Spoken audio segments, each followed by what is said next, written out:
이 행복한 안식일에 하나님께서 주신 쉼을 얻고 또 안식을 얻는 우리 모든 성남중앙교회 식구들이 되었으면 좋겠습니다.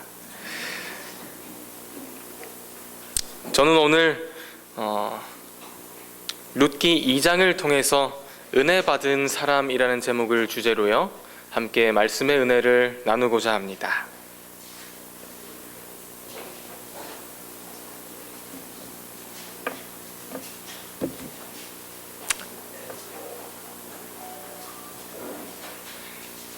네, 잠시 화면이 안 나오네요.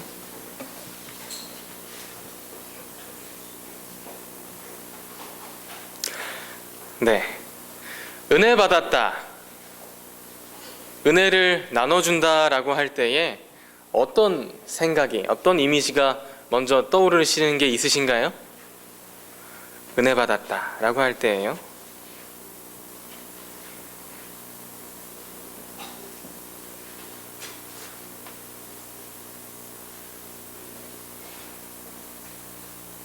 네, 저는 기억나는 게 한 가지 있습니다. 제가 초등학교 6학년 때 동해삼육 초등학교에 다녔습니다. 동해삼육 초등학교에 다니는데 그때 당시에 학교가 굉장히 작은 시골 학교였어요.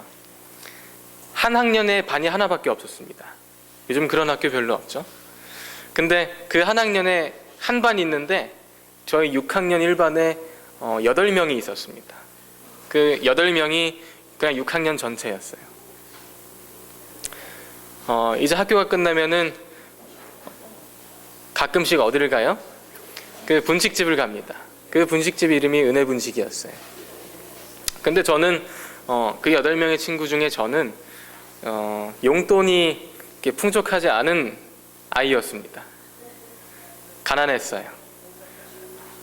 용돈 받아봤자 300원, 500원 이렇게 받았던 6학년이었습니다. 저와 같은 가난한 아이들이 몇 명 있었고요. 또 다른 아이들은 용돈을 5,000원 단위로 받는 아이들이 있었어요.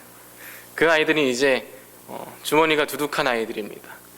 저는 이 학교 끝나고 은혜분식을 가고 싶은데 저는 300원, 500원밖에 없기 때문에 한 번씩 이제 주머니가 두둑한 친구들이 자, 오늘 내가 산다 그러면 이제 그때 따라가는 겁니다. 그래서 저와 같은 처지의 아이들은 항상 수업이 끝나면 이렇게 기다렸어요. 오늘 저 친구가 은혜 분식을 쏠까 안 쏠까. 그러다가 이제 자, 오늘은 은혜 분식 가자 그러면은 와 그러면서 우리가 뭐라 그러냐면요, 은혜 받으러 가자 그랬습니다.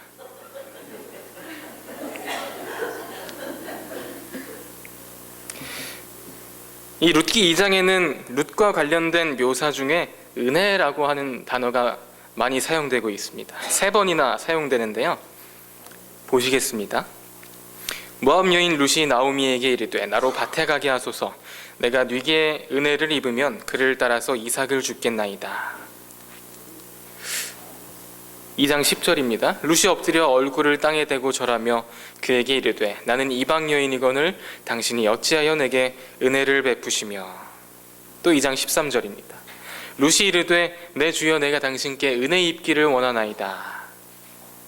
이 룻기서의 배경을 아마 잘 아실 거라 생각이 듭니다. 룻과 나오미는 그들이 있던 곳을 떠나서 이방 땅으로 오게 되었습니다. 그곳에서 이제 이방인이 된 그들은 생계를 유지하기 위해서 밭에 나가서 남들이 이제 추수하다 남은 이삭을 이렇게 주워와서 생계를 유지해야 되는 상황에 처했습니다. 여기서 이 방금 보여드린 세계의 대화는 그 밭 주인 보아스가 그냥 이삭 주우러 온 이방 여인 이 룻에게 하는 이야기예요. 이 룻과 관련된 3번에 걸친 저 은혜라고 밑줄 친 저 단어가 참 의미가 있습니다. 원어로 보면은 헨이라고 하는 그 히브리 단어입니다. 근데 이 단어가 3군데에 다 똑같이 헨이라고 하는 단어가 나와요. 이 단어가 구약 성경에 어디 제일 먼저 나왔냐 봤더니 창세기 6장 8절에 제일 먼저 나옵니다. 그러나 노아는 여호와께 은혜를 입었더라. 여기 나오는 은혜가 헨이라고 하는 그 은혜입니다. 제가 이걸 보면서 묘한 감동이 있었습니다. 이 룻기에 나오는 헨이라고 하는 이 은혜라고 하는 것은 원래는 원래 오리지널은 하나님께로부터 나오는 은혜예요. 노아가 하나님께로부터 이 헨을 받은 것처럼요, 룻기서에 나오는 그 은혜도 원래는 하나님께로 받는 은혜입니다. 근데 지금 이 룻기서의 상황을 볼 때에 이 룻이 받은 은혜는 한결같이 다 누구에게서 받은 거냐면 사람들에게서 받은 거예요. 보아스에게 은혜를 베풀음을 받았고 그 주변 사람들에게 은혜 베풀음을 받았고 그렇습니다. 영어 성경에 보면은 favor이라는 그 호의라는 단어로 쓰입니다. 이걸 묵상하면서 발견한 은혜가 있습니다. 우리가 하나님 앞에서 누리는 은혜 있잖아요. 우리가 은혜 받았다라고 하나님께 고백하는 그 은혜는 근본적으로는 하나님께로부터 나오는 게 맞는데요, 우리가 하나님께 은혜 받았습니다 이렇게 고백하듯이요. 그런데 그 은혜가 파생돼서 누구로부터 온다고요? 우리 주변의 선한 이웃들에게서부터, 좋은 사람들로부터 우리가 호의를 받고 베품을 받고 그런 것들이 하나님의 은혜가 표현되는 한 방식이라는 사실입니다. 오늘 이 부분을 함께 살펴보고자 합니다. 먼저 룻이 받았던 은혜에는 뭐가 있느냐? 근본적으로는 하나님께로부터 받은 은혜입니다. 헨의 은혜인 것입니다. 이 룻이 2장 3절과 4절에 보면 하나님께로 받았던 그 은혜를 우연히라는 표현과 마침이라는 표현으로 이것이 정리되는 것을 볼 수 있습니다. 보겠습니다. 룻이 가서 베는 자를 따라 밭에서 이삭을 줍는데 우연히 엘리멜렉의 친족 보아스에게 속한 밭에 이르렀더라. 마침 보아스가 베들레헴에서부터 와서 베는 자들에게 이르되 여호와께서 너희와 함께 하시기를 원하노라 하니 그들이 대답하되, 이렇게 된 상황입니다. 여기 보면 우연히 그리고 마침 이 두 가지가 근본적으로 하나님의 은혜를 누린다고 하는 것입니다. 그러고 보면 우리들 삶 속에서도 우연히 그리고 마침이라고 하는 이 두 개가 조합을 이루어서 하나님께 은혜 받은 경험들이 많을 것이라 생각이 됩니다. 여기는 시장통 사진입니다. 제가 고등학교 때는 어디 살았냐면 상봉에 있는 상봉동에 살았습니다. 저기 이제 위생병원에서 구리 쪽으로 가려면은 중랑교를 지나서 이렇게 쭉 가는데 중랑교 지나자마자 거기 동부시장이라고 하는 시장이 하나 나옵니다. 그 시장 골목 그 끝에 저희 집이 있었어요. 저희 형과 제가 같이 이렇게 고등학교를 등교하던 시절이 있었습니다. 이제 저희 집에서 큰 길로 나가기 위해 버스를 타러 나가려면은 이런 시장길을 지나야 됩니다. 한 10분 좀 안 되는 그 시장길을 이렇게 지나야 큰 길이 나와서 이제 버스 타고 가는 것입니다. 근데 그 길을 항상 저희 어머니가 같이 가주셨어요. 그 버스 타는 데까지. 그래서 아침에 일어나서 밥 먹고 씻고 교복 입고 형이랑 엄마랑 저랑 같이 저기 버스 타는 데까지 걸어가는 게 일상이었습니다. 그런데 어느 날 제가 일찍 일어났어요. 왜 그랬는지 모르겠는데 일찍 일어났어요. 그래서 아직 형은 자고 있는데 먼저 일어나서 씻고 차려준 밥을 먹고 교복도 다 입었습니다. 그러니까 이제 그제서야 형은 일어나서 밥 먹고 그러고 있더라고요. 저는 왜 그랬는지 모르겠는데 또 셋이 같이 나가야 되는데 신발장에서 이렇게 서서 기다리다가 나 먼저 갈게 하고 나갔습니다. 그러니까 그 버스 정류장에서 기다리겠다고 엄마랑 형은 좀 이따 오라고 그러고 저 먼저 이렇게 그 길을 이렇게 걸어가기 시작했습니다. 이제 이 시장길을 혼자서 이렇게 걸어가는 거죠. 근데 그날 비가 조금 추적추적 오는 날이었습니다. 그런데 되게 이상하게 왜 그날이 무슨 날이었는지 모르겠는데요, 시장에 아무도 없는 겁니다. 이렇게 나와서 파는 분들도 없어요. 아마 비가 와서 그랬던 것 같습니다. 그리고 지나다니는 사람들도 별로 안 계시고 뭐 가게들이 문을 그렇게 많이 열지도 않고 그래서 그 길에 그냥 저 혼자 있었다고 생각이 들었어요. 근데 무슨 일이 일어났냐면 저 뒤에서 웅 하는 이렇게 소리가 들리더니 점점 커져서 제 앞에 딱 오더니 멈추었습니다. 그게 뭐냐면 오토바이 소리였어요. 거기 누가 타고 있었냐면 고등학생이 타고 있었습니다. 고등학생, 딱 봐도 저보다 형으로 보이는 고등학생이 타고 있었는데, 딱 봐도 이제 공부와 이렇게 거리가 멀어 보이는, 이제 셔츠를 이렇게 밖으로 이렇게 빼놓고요. 그리고 막 머리를 막 이렇게 하고, 그 소위 말하는 양아치라고 하는 그 부류의 사람이었습니다. 제가 딱 보기에 그랬어요. 그리고 그 뒤에는 누가 타고 있었냐면 여자친구로 보이는 사람이 타고 있었는데, 치마가 이렇게 짧은데 오토바이 이렇게 앉아서 그 뒤에 이렇게 탁 달라붙어 있는 겁니다. 그 사람이 붕 달려서 제 앞에 탁 섰어요. 제 앞에 탁 섰어요. 제가 무슨 생각이 들었을까요? 그 핸들을 잡고 있는 손을 이렇게 보니까 여기 주먹 있는 여 부분이 있잖아요. 이렇게 굳은 살이 이렇게 막 박혀 있었어요. 딱 여 부분이요. 나에게도 이런 폭풍이 오는구나, 그때 싶었습니다. 나에게도 이런 영화 같은 날이 오는구나, 그러고 있었는데 아니나 다를까 오더니 제 여기 가방끈을 이렇게 탁 잡으면서 돈 있냐고 하는 겁니다. 그 순간에 내가 왜 먼저 나왔을까? 내가 왜 엄마랑 형이랑 같이 나오지 않았을까? 그러고 있었는데 돈이 얼마 있냐고 물어보는 겁니다. 근데 마침 제가 돈이 있었어요. 그날 학교에서 이제 뭐 참고서 산다고, 문제집 산다고 여러 과목들 다 한꺼번에 이제 그 같이 구매한다고 돈 내는 날이었어요. 그래서 아침에 엄마에게 7만 원을, 그 큰 돈이죠, 고등학생한테. 그 돈이 제 지갑 주머니 안에 있었습니다. 어떻게 해야 되나. 그러다가 이제 눈을 감고 기도를 해야겠다 생각했어요. 기도할 생각은 사실 없었는데 그때 신학과 가려고 준비하고 있었기 때문에 나중에 설교 예화라도 써먹어야지 하고 기도해야겠다라고, 그래서 거기서 기도했습니다. 기도를 이렇게 잠깐 눈을 질끈 감고 했는데 아무 일도 일어나지 않았어요. 누가 경찰에 와 있다거나 선한 시민이 옆에 이렇게 와 있다거나 그런 일이 일어나지 않았습니다. 아무 일도 안 일어나는구나 하고 있었는데, 왜 그랬는지 모르겠는데 제가 그 형님과 이렇게 멱살 잡힌 채로 대화를 하기 시작했어요. 돈 좀 내놔봐라 하시는 그 형님에게 어디다 쓰시게요? 제가 물어봤습니다. 좀 당황했어요. 아니 이런 거 물어보는 애가 없었는데 하면서, 근데 또 대답을 하더라고요. 오토바이 기름 넣으려 그런다고. 제가 또 지갑을 열려 순순히 보여줬습니다. 제가 돈이 있긴 한데요, 이거 학교에서 뭐 문제집 사야 돼서 오늘 이거 꼭 내야 되는 거예요. 이렇게 이거 잡힌 채로요.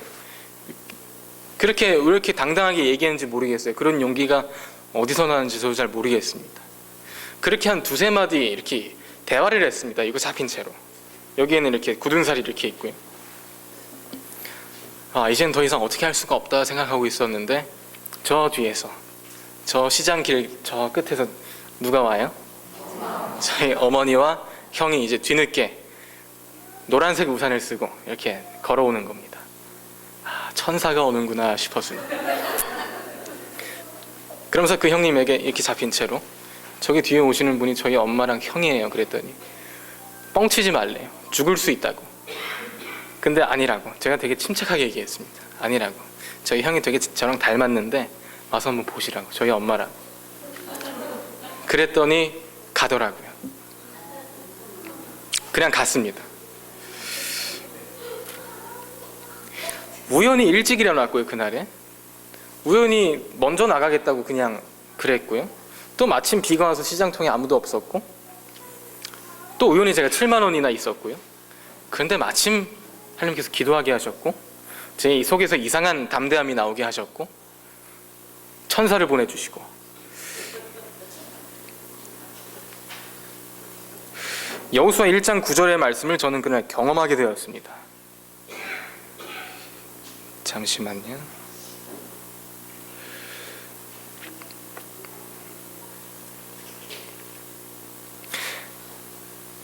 내가 내게 명령한 것이 아니냐, 강하고 담대하라, 두려워하지 말며 놀라지 말라. 이 말씀을 저는 그날 경험하게 되었습니다.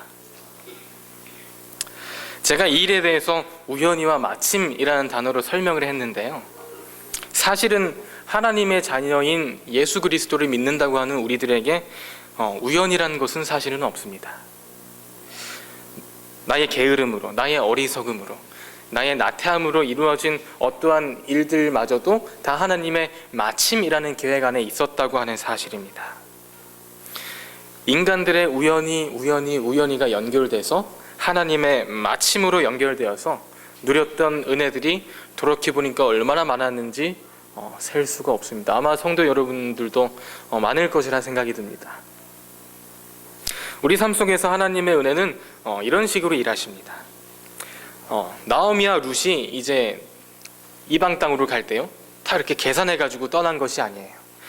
이제 베들레헴에서 이제 이삭을 줄 수 있는 추수기니까 이제쯤 가면은 이삭을 줄 수 있겠다, 이렇게 수학적으로 계산해서 간 것이 아니었습니다.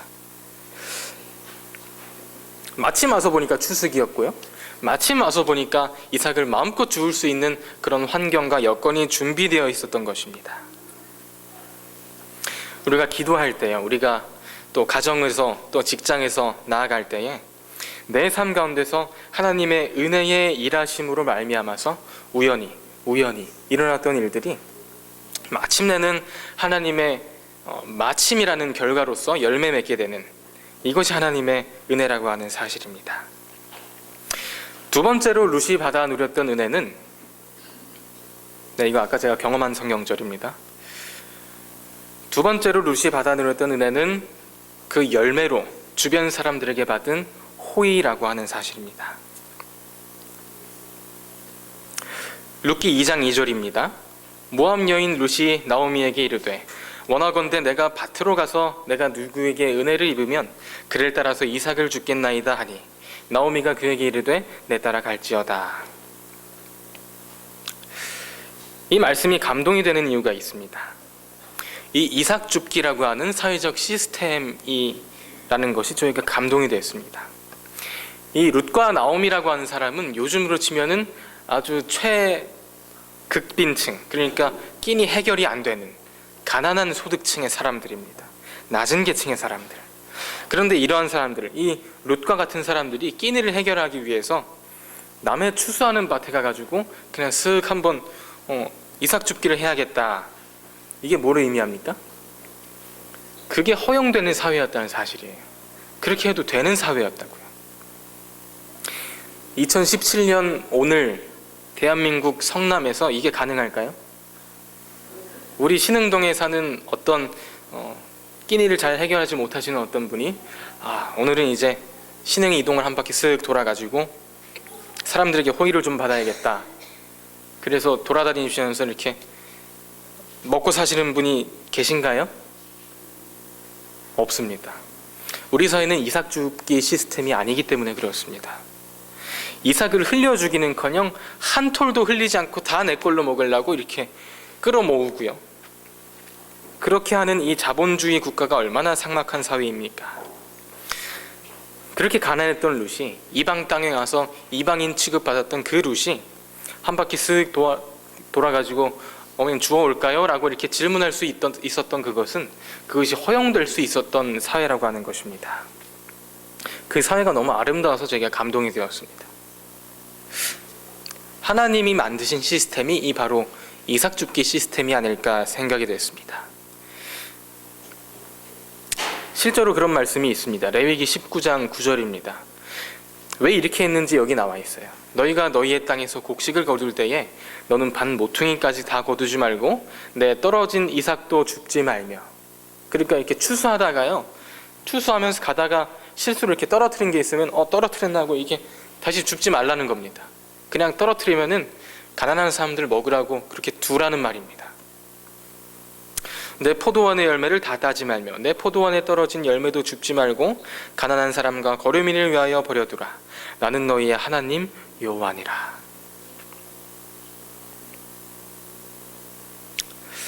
포도 따다가도 이렇게 막 따다가 정신없이 따다 보니까 저 가지 끝에 하나 남았는데 이거 안 땄네 하고 다시 따지 말라는 겁니다. 왜냐하면 그건 누구 거기 때문에? 거류민들과 가난한 사람과 과부의 것이기 때문에 그렇습니다. 이 세상의 법칙은 내가 다 가져가야 합니다. 한 톨도 남기면 안 돼요. 누가 가져갈까봐 노심초사합니다. 그러나 여기 레위기 19장 10절에 나와 있는 것처럼 나는 너희의 하나님 여호와니라. 하나님이 내 인생의 아버지가 되시면, 우리가 그리스도를 주라 인정하게 되면 하나님의 법칙은 그런 것이 아니라는 겁니다. 가난한 자, 연약한 자, 불쌍한 거류민들을 위해서 네 것 좀 흘려라 하는 것입니다. 너희가 밭에서 곡식을 거둘 때에 곡식 한 묶음을 잊어버리고 왔거든 그것을 가지러 되돌아가지 말아라. 그것은 외국 사람과 고아와 과부에게 돌아갈 몫이다. 표준 세번역 버전으로 신명기에 있는 말씀입니다. 이 의미가 뭔지 아시겠죠? 너희는 올리브 나무 열매를 딴 뒤에 그 가지를 다시 살피지 말아라. 그 남은 것은 외국 사람과 고아와 과부의 것이니라. 이런 말씀들이 성경에 많습니다. 여기 나오는 외국인과 과부와 이런 사람들은 당시 사회에서 가장 경제적으로 어렵고 저소득층 사람들을 상징하는 표현이었습니다. 이렇게 해야 되는 이유를 그 다음 성경절에서 이야기합니다. 왜 떨어뜨리는 거 줍지 말아야 하는지, 왜 따다가 실수로 안 딴 거 따지 말아야 하는지 신명기 24장 22절에 나와 있습니다. 너희는 이집트 땅에서 종살이 하던 때를 기억하여라. 내가 너희에게 이런 명령을 하는 까닭도 바로 여기에 있다. 하나님께서 이렇게 말씀하십니다. 너도 너 어려웠던 시기를 기억해야 된다. 네 주변에 누군가가 너에게 호의를 베풀어서 지금까지 이렇게 있는 거다. 그 호의를 받고 너가 여기까지 왔다면은, 이제 너가 좀 먹고 살만하게 됐다면은 이제 남을 돌아볼 때가 되었다 라고 말씀하시는 겁니다. 이것이 하나님 나라의 시스템이라고 하는 사실입니다. 그래서 이 하나님 나라의 이 방법이 적용이 되면 가난한 사람들은 이제 신흥동 한 바퀴 쓱 돌고 오면 되는 겁니다. 그러면 이제 예를 들어서 식당 일을 하시는 분은 그런 분들을 위해서 이렇게 따로 이렇게 떼놓을 수 있는 겁니다. 그럼 참 하늘나라 같은 곳이 되겠죠. 그런 데가 하나 있어서 제가 찾아봤습니다. 잘 안 보이는데 저기 파란색 저기 사람 같은 모양 아래 뭐라고 써 있나요? 미리네입니다. 미리네. 저 가게 이름이 식당인데요. 미리네 가게입니다. 이게 뭔지 읽어드릴게요. 천안시 서북구 직산읍에 있는 소머리 국밥집의 음식값 계산법은 특이하다. 거스름돈을 받지 않는 손님이 있는가 하면 먹은 음식값의 2배를 내는 이도 있다. 자기 음식값만 계산하는 사람은 거의 없다. 부뚜막은 나눔 운동 실천 가게인 미리네 가게 천안 1호점이다. 문을 연 지 6개월밖에 안 됐지만 단골 손님이 꽤 있다. 단골들은 음식 맛에 반하고 계산할 때 보람을 느낀다고 입을 모았다 라고 하는 그 뉴스 기사였습니다. 그러니까 자기 1인분 먹었으면 1인분만 계산하는 게 아니라 2인분 계산하고 가는 겁니다. 그러면 그 뒤에 나중에 어떤 배고프고 그러나 그 능력이 없는 사람이 왔을 때 혹시 있나요? 해서 먹을 수 있는 겁니다. 이것이 하나님 나라의 시스템입니다. 오늘 하나님께서 우리에게 복원해 주시고자 하는 것, 이것이 바로 이삭줍기 시스템이라고 하는 것입니다. 두 번째로 부러운 것은 이 이삭줍기를 실천하는 사람들의 모습이 있기 때문입니다. 이 보아스처럼요. 보아스는 룻에게 다른 데 가지 말고 자기 밭에서 이삭 주울 수 있게 배려를 했습니다. 또 같이 있는 소년들에게 이 룻이란 이 여인 괴롭히지 말고 방해하지 말아라 이렇게 했습니다. 그리고 목이 마르면 와서 물도 마셔라 이런 배려를 해주었습니다. 참 우리 2017년에서는 보기 힘든 광경이죠. 룻기는 사사기가 배경입니다. 룻기와 사사기는 배경이 같기 때문에 같이 생각해야 됩니다. 사사기는 당시에 근데 어떤 사회였습니까? 우리 다 잘 아시다시피 사사기는 당시에 하나님 없이 왕 없이 자기 소견에 옳은 대로 하던 사회였습니다. 얼마나 몰인정하고 무자비하고 무질서하고 자기 욕망으로 짐승과도 비슷하게 되었던 그런 사회였을 겁니다. 그런데 그런 사회 속에서도 보아스처럼 그 주변의 사람들처럼 그 이삭 줍기를 실천하는 사람들이 있었다고 하는 게 저는 참 감동이었습니다. 오늘 하나님을 사랑해서 또 우리 주변에 계신 성도님들을 사랑해서 또 기도하기를 기뻐하시고 말씀 보기를 기뻐하시는 우리 성도님들께서 이 보아스처럼 이삭 줍기를 실천하는 우리 그런 성도님들 되시기 바랍니다. 사사기와 룻기는 아까 한 세트로 보아야 한다고 제가 말씀드렸는데요. 그러나 차이점이 한 개 있습니다. 사사기에는 놀라운 영웅들이 등장해요. 그런가요? 막 나귀 턱뼈로 다 때려잡고 막 힘이 막 세고 그런 영웅들이 등장합니다. 그리고 그 영웅들이 하나님이 없이는 도저히 이게 일어날 거라고 믿기 힘든 일들을 막 이렇게 해내는 장면들이 사사기에는 나옵니다. 근데 룻기에는 어떻게 되냐면요, 이 룻기와는 차이점이 뭐냐면 영웅이 없어요. 그냥 다 평범한 소시민들입니다. 그리고 룻기는 이적이 일어난 기사가 하나도 나오지 않아요. 그냥 사람들 사는 이야기예요. 전부 그냥 인간들이, 우리 같은 똑같은 사람들이 십시일반에서 이삭 죽게 할 수 있도록 배려하고, 또 사람들끼리 서로 격려하고 서로 세워주고 서로 등 두드려주고 이렇게 해서 만든 사회가 룻기라고 하는 사회였습니다. 여러분, 오늘 2017년에 우리 대한민국, 우리 이 세상에서 일어나는 일은 하나님께서 사사기적으로 일하십니까? 룻기적으로 일하십니까? 다시 한번요.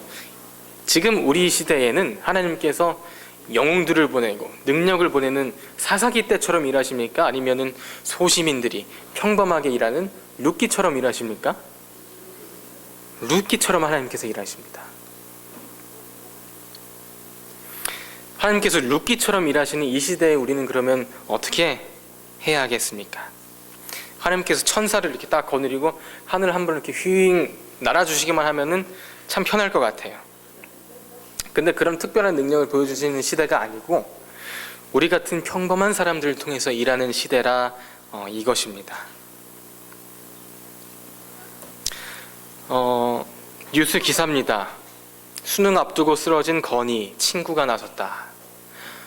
제가 서울삼육고등학교에 있을 때 저 정건희라고 하는 학생이 있었는데요. 저보다 선배입니다.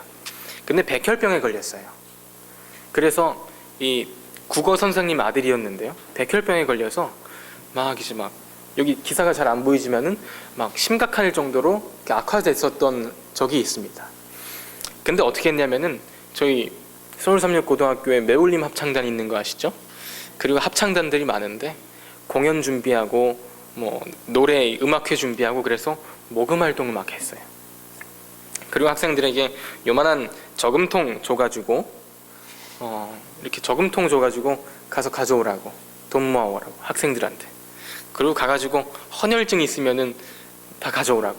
그래가지고 뭐가 나오나 싶었지만은 그 학생들이 알부자더라고요. 주머니에 얼마나 많은지 자기 이 마음을 움직일 수만 있게 되니까요. 이 학생들이 그 저금통을 꽉꽉 채우고 헌혈을 막 해가지고 가지고 오더라고요. 그때 이분은 이제 학교에서 바이올린 특창도 하고 이렇게 신앙도 열심히 하고 공부도 잘하는 학생이었는데 이렇게 돼가지고 학생들이 많이 슬픔에 빠졌었습니다. 지금 어떻게 됐을까요? 지금 미국에 유학 갔습니다. 아주 건강하게 돼서 공부도 잘하고. 저 새벽기도 매일 나갔어요. 이 형 제발 살려달라고. 근데 이 형은 절 모르죠.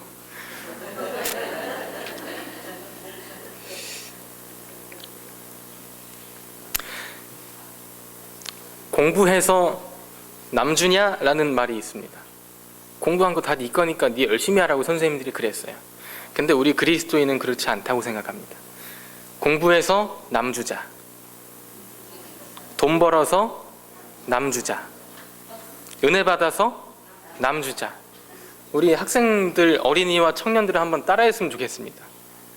제가 공부해서 남주자 하면 따라해 주세요.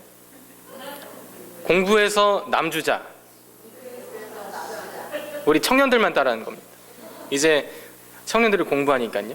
공부해서 남주자. 자, 이제 우리 어른들이 따라해 주시기 바랍니다.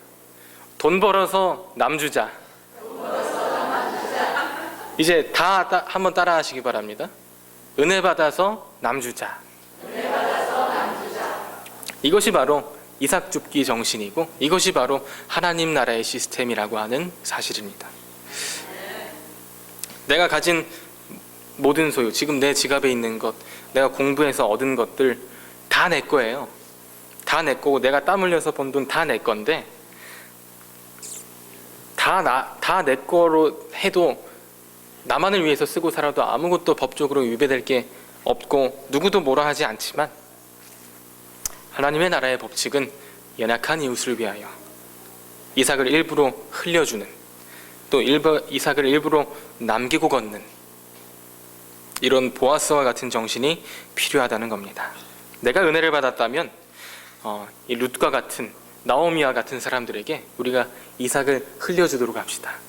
우리가 포도를 딸 때 남겨두고 딸 수 있는 그런 여유로운 마음을 가졌으면 좋겠습니다. 세 번째로는 이 만남의 축복이라고 하는 사실입니다. 룻이 누렸던 이 은혜는요, 근본적으로는 우연히 그리고 마침으로 설명되는 이 하나님께로부터 받는 은혜였습니다. 그리고 두 번째로는 내 주변 사람들에게 호의적으로 나타나는 그 하나님의 은혜를 받는다고 두 번째로 말씀드렸습니다. 그러고 보면 우리가 하나님의 자녀로서, 하나님의 자녀로 살아간다고 하면서 좋은 곳에 취직도 하고 좋은 옷도 입고 좋은 집에 살고 좋은 밥을 먹고 이렇게 하는 것들은 다 부스러기 축복이고요. 내가 진짜 하나님의 은혜, 이 하나님께서 주시는 헨이라고 하는 그 은혜를 받는다고 하는 것은 무엇이냐면 바로 만남의 축복이라는 사실입니다. 기도할 때 이렇게 기도했어요. 항상 저희 가정 기도에서는 이런 게 나왔습니다. 어딜 가든지 좋은 사람들 만나게 해주시고 이웃에게 좋은 사람이 되게 해달라고, 좋은 친구들 사귀라고 저희 어머니에게 얘기 많이 들었습니다. 나쁜 친구들 사귀면은 물든다고. 우리의 기도에는 늘 만남의 축복이 있기를 기도했습니다. 또 그렇게 기도할 것입니다. 새로운 사람들 만날 때 그곳에 좋은 사람들이 있게 해주세요 기도합니다. 저 군대 갈 때 그런 기도 많이 했습니다. 제발 돼지고기 먹으라고 하는 선임 없게 해주세요. 어느 심리학자가 한 조사를 했습니다. 어떤 마을에 어린 시절에 인간의 불행했던 그 경험이 그의 전반적인 인생에 어떤 영향을 끼치는지 연구했어요. 그러니까 어렸을 때 상처가 있고 버려지고 그랬던 아이들이, 그런 경험이 있는 아이들이 인생 전반에 걸쳐서 어떤 사람으로 자라가는지, 아주 긴 연구였죠. 많은 시간을 두고 하는. 그 어린이들을 모았어요. 아주 열악하고 아주 배려받지 못하고 아주 사랑받지 못하고 자란 그런 210명의 아이들을 대상으로 몇십 년간 장기간 연구했습니다. 그런데 어떤 결과가 나왔을까요? 가슴 아픈 결과가 나왔어요. 예상했던 대로 그 아이들 중에 상당히 많은 부류가 학습장애, 또 사회 부적응, 또 후천적 장애를 겪기도 했고요. 이런 사회에 부적응되는 모습들이 많이 나타났습니다. 대부분이 그랬어요. 그런데 그 중에서 소수의 아이들, 약 72명의 아이들은 다른 모습을 보였습니다. 그 낭떠러지에서 떨어지는 그 코스로 가지 않고 어디로 갔냐면, 그렇게 어렵게, 그렇게 배려받지 못하고 그렇게 사랑받지 못하고 자라났음에도 불구하고 꿈을 가지고 배려받고 사랑받고 촉망받고 칭찬받으면서 컸던 아이들보다 더 좋은 길로 갔던 아이들이 있었다라고 하는 사실입니다. 그게 누굴까요? 심리학자가 이 원인이 뭘까 하고 그 72명의 아이들의 생애를 막 연구했어요. 그랬더니 어떤 공동점이 나왔냐면,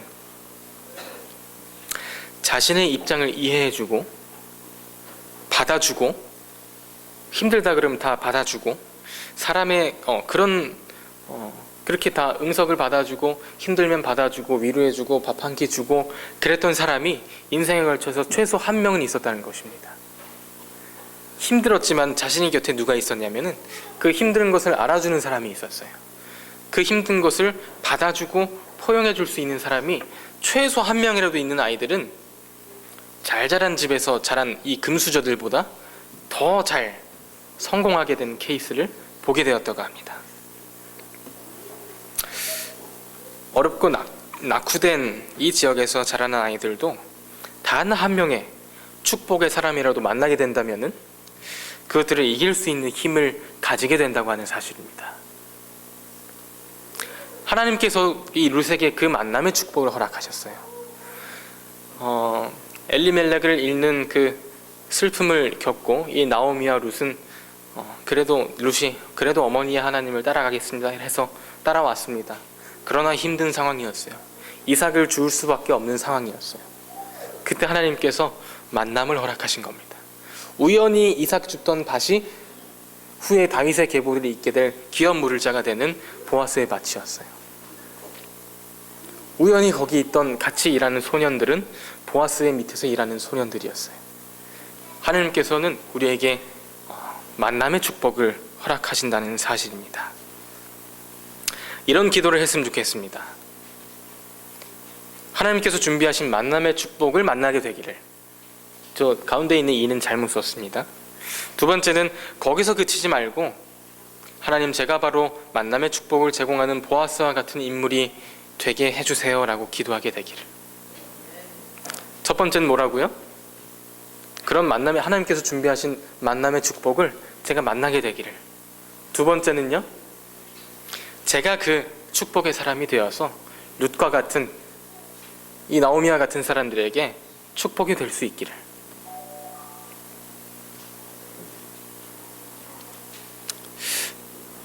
자녀들에게 저희 엄마는 이런 잔소리 많이 하셨습니다. 너 좋은 친구 사귀어야 돼. 친구 따라 강남 간다고 나쁜 친구들 사귀면 안 돼. 이런 잔소리는 저에게 그래 도움이 많이 됐습니다. 근데 거기서만 그치면 안 될 것이라는 걸 오늘 말씀을 통해 깨달았습니다. 거기서만 그치면 안 되고요. 너가 좋은 사람이 되어야 해 라는 이 교훈을 아이들에게 주시기 바랍니다. 자녀들에게. 나쁜 친구 만나면 안 돼 라고만 하시지 마시고 너가 나쁜 친구들에게 좋은 친구가 되어주렴 이라고 이야기할 수 있는 우리 부모님들이 되었으면 좋겠습니다. 시대의 소망 327페이지에 있는 은혜 받은 구절을 제가 읽어드리겠습니다. 그리스도께서는 당신의 보좌를 두른 하늘 천사들을 사랑하신다. 그러나 그분께서 우리를 사랑하신 그 크신 사랑을 무엇으로 설명할 수 있을까? 우리는 그것을 이해할 수 없다. 그러나 우리는 자신의 경험으로 그것이 사실임을 알 수 있다. 아멘. 하나님께서 우리에게 주시는 사랑을요, 우리는 알 수가 없다고 그러고 있습니다. 도대체 왜 이런 사랑을 주시는지, 왜 이런 일이 나에게 일어나는지 알 수가 없는데 우리의 경험으로 인해서 그것이 사실임을 알 수 있다라고 하는 사실입니다. 사랑하는 우리 성도 여러분, 우리 모두는 은혜 받은 게 한 가지씩 다 공통적으로 있습니다. 그게 뭔가요? 우리 요한복음 3장 16절의 그 약속의 은혜입니다. 믿는 자마다 멸망치 않고 영생을 얻게 하신다는 그 은혜를 우리 모두가 다 공통적으로 받았어요. 그리고 이제 하나님의 인도하심으로 이렇게 좋은 사람들을 이렇게 다 만났습니다. 얼마나 좋은 사람들이 옆에 있습니까? 그럼 이제 우리가 해야 될 것은 무엇이냐? 이제 우리는 보아스처럼 만남의 축복을 제공하는 한 사람이 되시길 바랍니다. 이제 내가 그리스도께 받은 은혜를 이삭 줍기처럼 나눠주는 그리스도인 되시기를 바랍니다. 그렇게 할 때 우리 소그룹이 살아날 것이고, 내가 전하고 있는 구도자가 교회에 나오게 될 것이며, 우리 청년반이 살아나게 될 것이고, 우리 각 소그룹이 하나님의 은혜로 살아나는 경험을 하게 될 것입니다. 우리 모두 하나님께로 받은 그 은혜를 내 잔이 넘쳐서 그들에게 흘러가기를 기도하고 또 바라는 이 안식일 되시기를 바라면서 말씀을 마치겠습니다.